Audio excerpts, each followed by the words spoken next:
तीरथ इसलिए जाया जाता है कि वहां पर मशीन लगी है हवा भरने की। एक बार भराई कि गाड़ी दौड़ गई। एक बार अगर भरा गई हवा अच्छे से तो अब गाड़ी इंदौर तक नहीं रुके।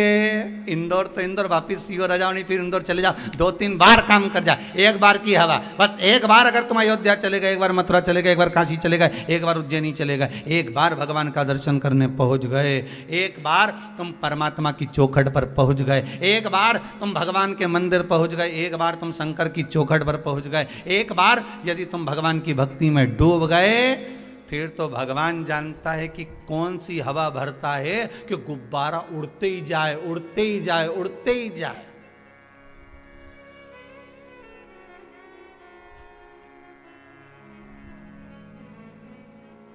पतंग उड़े आकाश माने डोर थारा हाथ मां, ओ शंभो मारी पतंग ऊंची राखना, भोले बाबा मारी पतंग ऊंची राख। भगवान फिर कितना ऊंचा उड़ा रहा है, ये उसके हाथ में।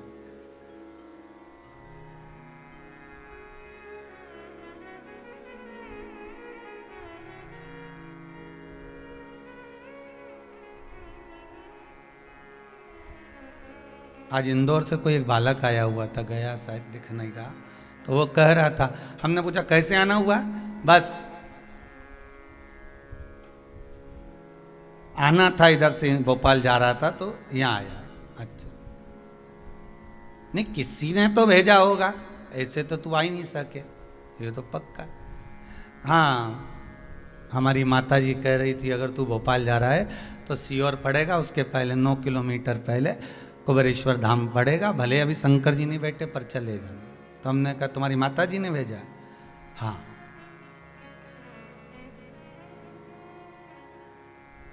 किस काम के लिए जा रहे थे? डॉक्टर को दिखाने जा रहे हैं भोपाल। अच्छा, उनसे समय लिया हुआ, तो फिर यहाँ काहे को आ गए? बस हमने कहा एक बार यहाँ से मिलते हुए चले जाए। तो फिर डॉक्टर का समय कितने बजे का है? तो क्यों उन्होंने समय दिया था 11:30 बजे का। हमने कहा 11 तो यहीं बज रही, आधा घंटा में कहीं भोपाल पहुंचेगा रे दादा, तो पक्का बेरू है। और यहाँ आधा घंटा में कोई भोपाल पहुंचे तो, और भोपाल भी जाए तो डॉक्टर के दरवाजे तक तो पहुंचेगा, कैसे चले जाएगा? अरे गुरुजी क्या बताएं, माता जी ने तो कहा था, और हम सोचे थे कि आती समय जाएंगे कुबेरेश्वर धाम। फिर बात ये हो गई कि डॉक्टर साहब के यहाँ से फ़ोन आया कि डॉक्टर साहब के यहाँ कोई मेहमान आए, और मेहमान आए तो वो 1.5 घंटे 2 घंटे बाद मिलेंगे। तो हमने सोचा पहले कुबेरेश्वर धाम ही हो जाए। हमने कहा अब तेरी माता जी ने नहीं भेजा, अब तेरी माता जी ने नहीं भेजा है, अब भेजा किसने? मैग्नेट है, चुंबक खींच लेती है।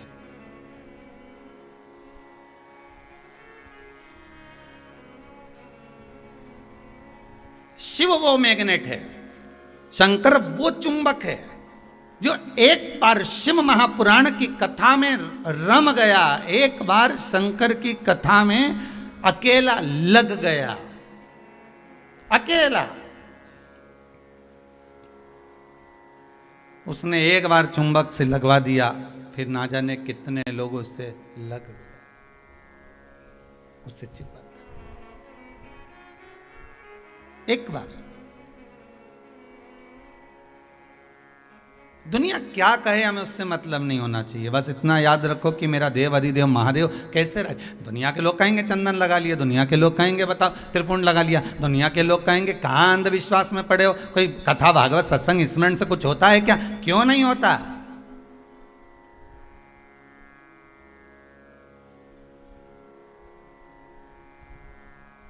अगर विश्वास प्रबल है तो भगवान मिलता जरूर है। ध्रुव जी महाराज ने ऐसा घोर तप करा, ऐसा तप किया, सबने उनको डोला दिया। अरे ध्रुव 4 वर्ष का बालक है, कहाँ तप कर रहा है, कोई नहीं आने वाला, भगवान तो किसी हालत में नहीं आए। तप कर करके तप करते रहे, इंद्रलोक हिल गया। इंद्रलोक जैसे हिला, इंद्र देवता ने सारे देवताओं को परीक्षा लेने भेजा, सब हार गए, ध्रुव जी महाराज बैठे रहे, विश्वास लेकर बैठे। और विश्वास क्या करा था ध्रुव जी महाराज ने? केवल एक विश्वास करा था अपनी माता के वचन पर। माँ ने क्या कहा था? किसके लिए रो रहा है? पिता की गोद में बैठने के लिए। मां, मुझे छोटी मां ने गोदी से नीचे उतार दिया और मां कहती है पिता की गोद में बैठने के लिए रो रहा है। ध्रुव, धिक्कार है तेरे जीवन को जो पिता की गोद में बैठने के लिए रो रहा है। अगर रोना है तो परमात्मा की गोद में बैठने के लिए रो, जिसकी गोद से कभी कोई नीचे नहीं उतरता। पिता की गोद में थोड़ी देर बैठोगे नीचे उतरना पड़ेगा, माता की गोद में थोड़ी देर बैठोगे नीचे उतरना पड़ेगा। बैठे बैठे माँ भी अपनी गोद में कितनी देर बच्चे को रखेगी? एक दिन नीचे उतार देगी। पिता भी एक दिन गोदी से उतार देगा। अगर बैठना है तो परमात्मा की गोद में बैठ। तो ध्रुव जी महाराज ने पूछ लिया था, माँ वो परमात्मा कहाँ मिलेगा? तो कहा ये पूछ के कहाँ नहीं मिलेगा? सर्वस्व हर जगह, कंकर में, डाली में, पशु में, पक्षी में, जलचर में, थलचर में, वायुचर में, सब जगह परमात्मा है। तो मैं कहाँ जाऊं भगवान को ढूंढने? तो माता ने कह दिया तेरी मर्जी पड़े, जा जा, तो जंगल में चले जाऊं, तेरी मर्जी हो, जा। अब आप में से कितनी माताएं इस आस्था चैनल पर जो कथा सुन रहे हैं, इसमें से कितनी माताएं जो 4 वर्ष के बच्चे को वन भेज देगी? आप में से कितने लोग होंगे जो 4 साल के बच्चे को अपने घर से निकाल दोगे? पर ध्रुव जी की माता ने कहा और ध्रुव जी महाराज चल दिए। वन में जाकर जो पहुंचे तो उन्होंने सोचा गुरु मंत्र ले लूं। अब मंत्र किससे लूं? तो देव ऋषि नारद मिल गए। ये नारद जी एक ऐसे हैं जो मंत्र देने में कहीं ना कहीं भूल नहीं करते, दे देते। ध्रुव जी महाराज ने तुरंत कहा नारद जी बोले कहाँ घूम रहा है? बड़े बड़े पशु पक्षी तुझे खा जाएंगे। कितना डर दिखाया, कितना भय दिखाया, कितना डराया गया। माना क्या? क्योंकि विश्वास प्रबल था कि मेरी माता ने कहा है भगवान की गोद में बैठना है तो बैठकर मानूंगा। अगर आपका लक्ष्य पक्का है कि मुझे नौकरी करना है, मुझे सर्विस करना है, मुझे व्यापार करना है, मुझे व्यवसाय करना है, दुनिया के लोग तो कहेंगे ये वाला बिजनेस डालोगे तो घाटा लग गया, हम तो इतने दिन से व्यापार कर रहे हैं, घाटा ही घाटा लग रहा है। कभी तुमने विचार करा कि घाटा क्यों लग रहा है? किसके कारण लग रहा है? घाटा लगने का कारण क्या है?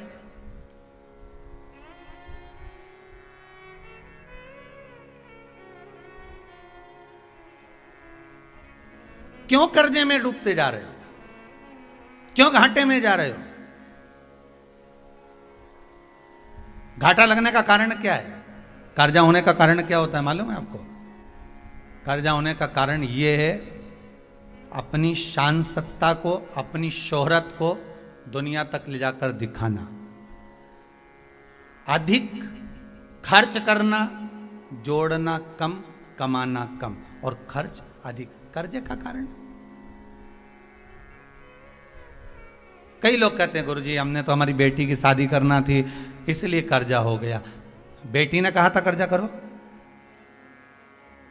जो लड़के वाले धन मांगे, क्यों दो बेटी ऐसे घर में कि कर्जा करना पड़े? बेटी के भाग्य में अगर सुख लिखा है तो सुख मिलेगा, उसके किस्मत में दुख लिखा है तो दुख मिलेगा। अच्छा खूब पेट्रोल पंप देखा, गाड़ी देखी, बंगला देखा, भाग्य में भी तो गाड़ी बंगला होना चाहिए, भाग्य में भी तो पेट्रोल पंप होना चाहिए, भाग्य में भी तो जमीन जायदाद होना चाहिए। वो कहां से लेकर आओगे? कर्जा हो गया तो हो जाने दो। तो भी कथा कह रही है व्यापार में घाटा जा रहा है, तो भी कथा कह रही, घबराना नहीं है अपने को, बिल्कुल नहीं घबराना अपने। ऐसा कोई मनुष्य संसार में दिखा दो जिसको दुख नहीं हो, जिसको दुख नहीं हो। एक संत तालाब के किनारे बैठकर तप कर रहे हैं, उनको दुनिया के लोग कहते कितना जोरदार संत है, इसको कोई दुख नहीं है।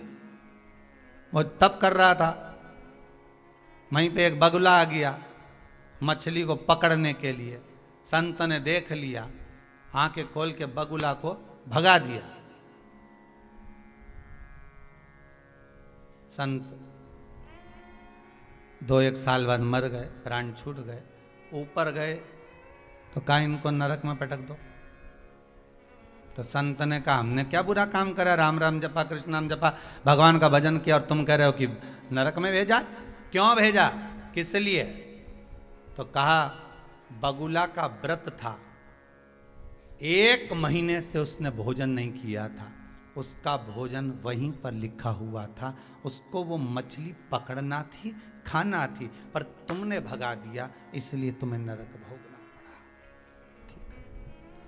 अब इनकी गादी पे दूसरे संत को बिठाया, दूसरे बाबा को बिठाया। अब दूसरा बाबा बैठा तो गुरुजी ने सपने में आकर कहा, बेटा बगुला बिल्कुल मत भगाना। ये भी तप करने बैठा, बगुला आ गया, इसने नहीं भगाया। ये भी 2 साल बाद मर गया, प्राण छोड़कर ऊपर गए, तो इसको भी नरक मिला। इसने पूछा मेरे को नरक काय के लिए भेज रहे हो? तो क्या बेचारी मछली पानी में से पुकार रही थी कि तू संत है, साधु है, गुरु है, मुझे बचा ले। एक जरा सी ताली बजाता तो बगला भाग जाता, पर तूने सामने देखकर भी मछली का भक्षण करवाया, इसलिए तुझे नरक भेजा।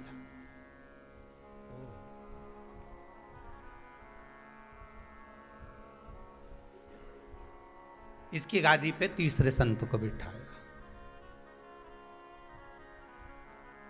ये भी तप करने गया। एक रात्रि पहले इनके गुरुजी ने भी कह दिया, चक्कर में मत पड़ना, बगुला के चक्कर में हम दोनों नरक में बेटा, चिंता मत करना, ना भगाना ना खाने देना। जैसे ही बगुला आए तो आंख बंद करके राम राम गा, बस कुछ मत कर। यही शिव पुराण की कथा कहती है। उसने ना तो बगुला आया भी, ना भगाया, ना खाने दिया, वे तो बैठा भजन करता रहा, स्मरण करता रहा। वो आया चले गया, अपना काम करेगा। जो ललाट पर लिखा, बगुले को जैसा लिखा होगा वो परमात्मा ने लिख दिया। पर तुम्हारे भाग्य में तो लिखा है ना कि तू विश्वास कर कर भगवान का भजन तो कर, स्मरण तो कर। एक बार उससे नयन तो मिला, एक बार मेरे शंकर के सामने जाकर बोल तो सही कि हे महाकाल, आज मैं दुखी हूं, तू परमात्मा से एक निवेदन तो कर। बस तुम लोग तो बगुला भगाने में लगे हो। कर्जा हो गया, कर्जा हो गया, अब कर्जा हो गया, फिर व्यापार नहीं चल रहा, व्यापार नहीं चल रहा। अब सारी दुनिया में डोंडी पीटी आओगे तो कोई व्यापार चलेगा क्या? बोलो तो सही। कितना भी जोरदार जोरदार वो, फिर वो कल वाली कथा आ गई, कितनी भी कील ठोक लो, चाहे वो धागा मागा ठोक लो, कुछ होएगा? ये माथा शंकर के आगे ठोक लो। कल कहा था बहुत, फिर देखो चूके कि नहीं चूके। ये तो ठोके नहीं।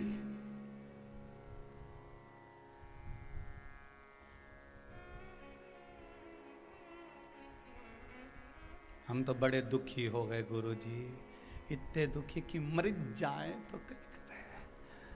तो मर भी जाओगा तो करोगा क्या? आना तो पड़ेगा, वापिस जन्म लेना पड़ेगा, फिर पुनरपि जननम पुनरपि मरणम। का मतलब है? इसलिए पूरी ड्यूटी करके जा। उसने दुख दिया है ना, उसने दिन ऐसे दिए हैं ना, काय की चिंता करना? समय आएगा।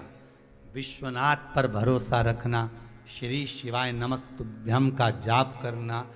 ज़्यादा दुख हो इस हृदय में तो जो रुद्राक्ष तुम्हारे पास में रखा हो, कैसा भी हो, कैसा भी हो। अब कई लोग कहते हैं महाराज जी ये रुद्राक्ष प्लास्टिक का है क्या, ये असली है क्या, ये नकली है क्या? आधे से ज्यादा लोग तो संशय में पड़े हैं।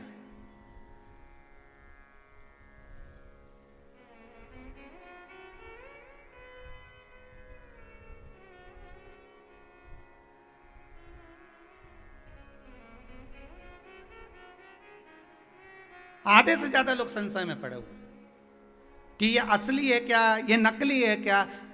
अरे नकली भी है ना, विश्वास तो असली है। अरे बोलो तो सही, विश्वास तो असली है। जहर का प्याला राणा जी ने ला कर दिया। मीरा भाई कहती है वारे प्रभु, आज सवेरे सवेरे खीर मिल गई, गजब करा रे मेरे सावरिया। अब राणा जी तो मुस्कुरा के बोल रहे, इतना हलाहल विष दिया है मीरा को, और मीरा कह रही आज भगवान के भोग लगाने के लिए खीर आ गई है। कौन सा त्योहार है आज जो खीर आई है? तो मीराबाई के याद आया त्योहार में बार तो कुछ भी नहीं है, पर बना ली होगी खीर, इसलिए प्रसाद में आ गई। मीराबाई ने वही विश्वास था, भगवान के सामने रख दिया, कटोरा लेके बैठ गई और सांवरिया जी से क्या खाओ। तो रुक्मणी जी पूछ रही हैं, प्रभु आज तो आपने मीरा जी के यहाँ जाने में बहुत देरी कर दी। भगवान बोले जाने में देरी नहीं करूं तो क्या करूं, ये तो पूतना की बेन बने जा रही।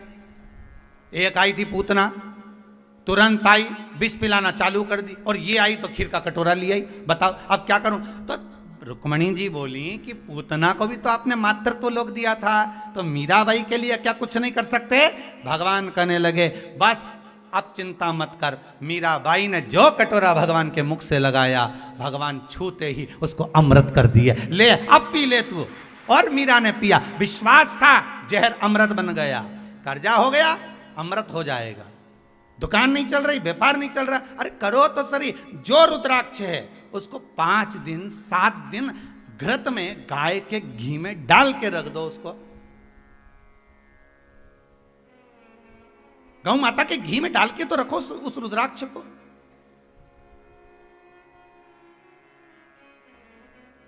असली है कि नकली। अब हम कह दें कि हमें तो यही पता नहीं है कि तुम असली हो कि नकली। अब संसार है दादा, ये बात तो कह नहीं सकते। हीरा को परखइयो राम, कोई नहीं रहे। तुम्हारे हाथ में जो हीरे की अंगूठी है, किसी व्यक्ति को ले जाकर दिखा देना।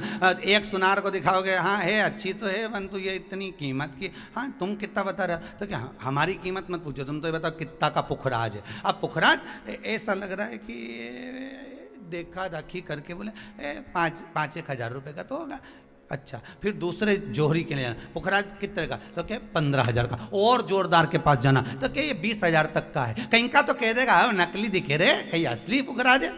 हीरे की अंगूठी पहनने वालों के भी हीरे को अगर भाव लगा पूरी दुनिया में मालूम करके देखो, अलग अलग जगह पर जाकर मालूम करना है हीरे की, ये कोई ठीक नहीं देखो, कोई ठीक नहीं। पर कोई परखदार मिल जाएगा, ले जाएगा। कहीं लाखों का हीरा है, बस विश्वास अगर पक्का है। असली और नकली के चक्कर में मत पड़िए। वो कौन सी थी रे, गीता और सीता, इनके चक्कर में मत पड़िए। ये असली की ये नकली, राम जी ये असली ये नकली है। यहाँ तो आदमी समझ में नहीं आए कि असली है कि नकली है। रुद्राक्ष देख रहे हैं, एक मुखी चाहिए। अब जो लेने आया उसका भी मुंडा देख लो, तू कितने मुखी है। पहले ये भी तो देखा जाए, पहनने वाले को भी तो देखो, ये कितना मुखी है। अपनी बात पे टिके ही नहीं। थोड़ी देर में कह दे ऐसा, थोड़ी देर में कह दे वैसा, थोड़ी देर में कह दे ऐसा, थोड़ी देर में कह दे वैसा। दिन रात झूठ कपट छल बेईमानी का दिन रात करे और कह के एक मुखी रुद्राक्ष दे दो। भगवान सोचे एक वृक्ष में एक मुखी रुद्राक्ष केवल साल में एक बार आता है, तो भगवान भी कहता है एक मुखी मिलना कठिन है। संसार सागर में एक मुखी बोलने वाला भी मिलना कठिन है। बस कहेगा तो मीठा बोलने वाला मिल जाएगा। अरे सब तुम्हारी तारीफ करने वाले मिलेंगे, सारी दुनिया के लोग खूब तारीफ करेंगे। कमला भाई ऐसी जोरदार, कहीं के ना भेरू सिंह इतना बढ़िया, वो तो कहीं का एक मुखी हो ही नहीं तो मुंडा पे के चले जाओ। ऐसा भेरू सिंह घना देखिया, एक मुखी हो तो क्या। रुद्राक्ष एक मुखी ढूंढ रहे हो तो तुम भी तो सोचो कि रुद्राक्ष का असर कब होगा। अब क्या कहे, हमने तो एक मुखी रुद्राक्ष लिया गुरुजी, कितना का, मिले ही नहीं। फिर 40,000 खर्च करे। हम गए थे नेपाल, पशुपतिनाथ का दर्शन करने, काठमांडू से लेके आया। हमने कहा दिखा दे जरा, उन्हें जो रुद्राक्ष दिखाया, हमने कहा जोरदार है। तो क्या ये हम पहनता पहनता तो 3 साल हो गए पर असर नहीं आई रहा। तो हमने कहा रुद्राक्ष तो एक मुखी है पर तू ना जाने कितने मुखी। रुद्राक्ष असर जब करे जब एक मुखी रुद्राक्ष पहने, तो एक मुखी आदमी होना चाहिए, असर भी तो करना चाहिए। अब वो हमसे पूछे कि गुरुजी आप बताओ एक मुखी कैसे होते हैं। हमने कहा बाद में कभी कथा होगी तब सुनाएंगे, अभी तो तू जा, राधे राधे गा, भगवत भजन करो। दुनिया कितने भी दोष देखे, दुनिया कितने भी ताने दे, दुनिया कितने भी अपशब्द खाए, तुम भजन चित्त में लगे रहो ना। तुम्हारा विश्वास क्यों डोले साहब।